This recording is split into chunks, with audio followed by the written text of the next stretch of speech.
am liking this lichen. This fuzzy stuff is called Usnea, and it's been helping people fight infections long before penicillin was even a thing. Today we're going to make an antibiotic salve from it, and I'll show you two little tricks to make it more potent and more easily absorbed into your skin. So let's get into it.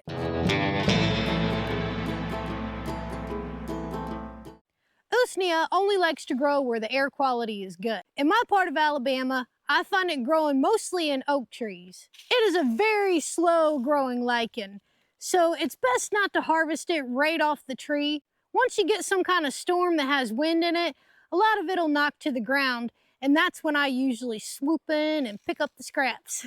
It has this beautiful like grayish green color. Usually find it in one of two ways, either with just the branchy parts, the fine little fibers, and then sometimes I find it where it's got these little like shields on the end. Now there's 128 different species of Usnea, and almost every single one of those species has one defining characteristic, and that's an elasticity at its core. We had a lot of wind yesterday, so I'm gonna check up here on this little ridge where we've got a lot of oak trees growing.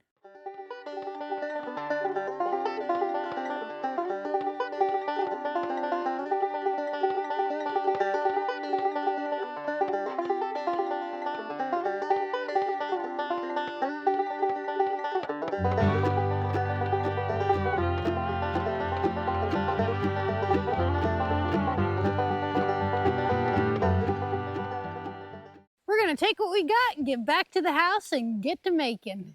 We are back in the kitchen. I have what we got today, plus some I got earlier this week. Now I'm gonna pick through it, get out the twigs and leaves and whatnot, give it a rinse, and then get it onto some trays and into the dehydrator. I'm gonna dehydrate it at about 110 for 6 to 8 hours. Just do it until it is completely dry. This is what I had in the dehydrator that I've been gathering over the past 2 weeks.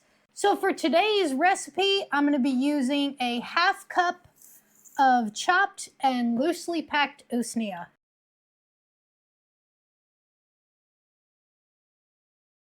If you have any left over like I do here, just store it in a brown paper bag and it should last for probably about a year. To get the usnic acid into the salve, we need to infuse it into an oil. I'm going to be using half olive oil and half rendered lard. That's the first trick right there, is not just using straight olive oil, but adding the lard to it. The lard actually has the same fatty acids as our skin, and it allows it to take the usnic acid deeper into our skin. So I'm going to add ½ a cup of olive oil and ½ a cup of rendered lard. Make sure that it's rendered, otherwise it's gonna spoil really quick. One thing you are trading off using the rendered lard is your shelf life. It will go rancid quicker than if you didn't have it.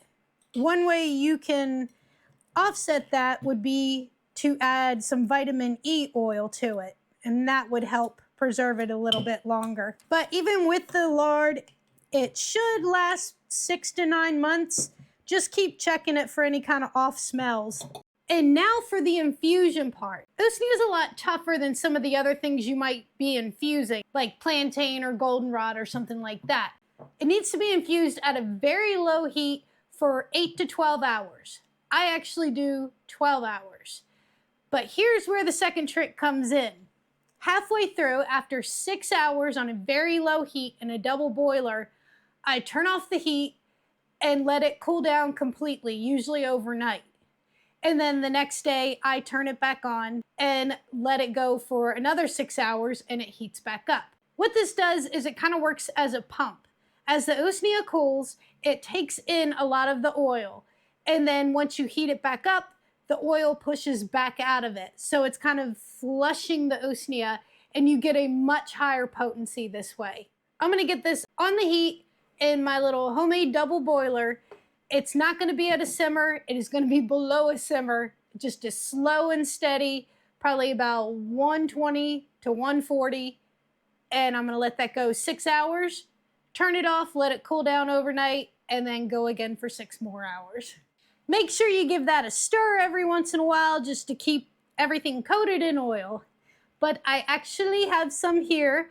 This has already went through the 12 hours with a cool-off period in between, and we are ready to make some salve out of this.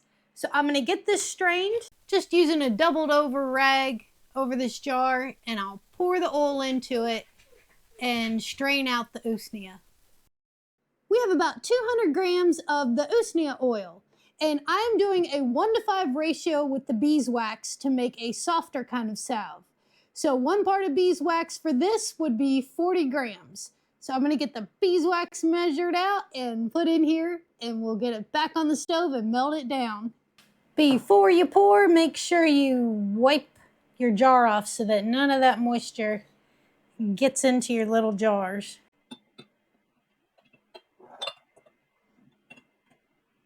Oh, I need another little jar. Hold on. This is high potency and deep absorbing. All right, let's take a look at the texture here. That is perfect. It's thick, but it's still spreadable. I am really liking that. I would use this the way you would Neosporin.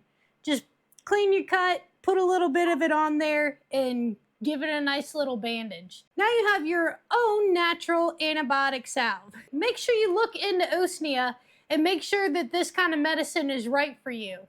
I'll be doing more on Usnea here soon. I actually have a tincture that is macerating as we speak. Should be ready in a couple weeks, and I'll go over the pros and cons of doing a double extraction on Usnea. Is it worth it or not? I don't know. Well, that's all I got for y'all this week. I really appreciate you watching this video. And if you like what I'm doing, I sure would appreciate if you hit the like button. And if you really like what I'm doing, I'd appreciate if you considered subscribing to the channel. So until next time, I'll see y'all later.